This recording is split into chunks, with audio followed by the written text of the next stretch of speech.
was good to see the election day managed so well.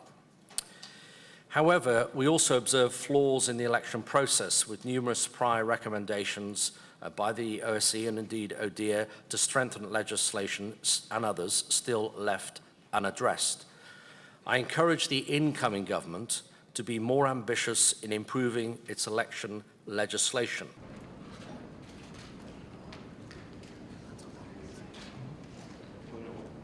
And I'd like to emphasize, because I think it's important, that we're here to observe, not to intervene in any way. But now that the election is over, we must be frank in our assessments.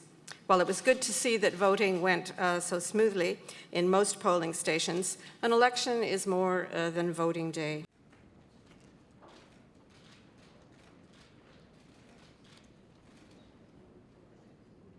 While the legal framework provides an adequate basis for the conduct of democratic elections, regrettably, the April 3rd parliamentary elections were marred by the blurring of lines between state and ruling party.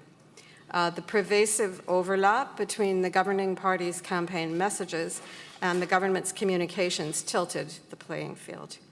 Too often, official functions and the messaging of government were mixed with campaign activities.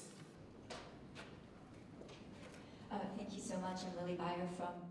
Against the backdrop of the war caused by the Russian Federation's invasion of Ukraine, I was struck by the degree of political polarization and the negative nature of the campaign.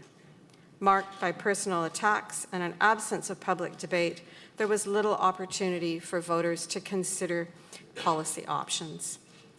The consolidation of media, as well as the prevalence of biased and unbalanced news coverage, limited voters' ability to make an informed choice. Government advertising, which mirrored the main campaign messages of the incumbent party, further blurred the lines between state and party.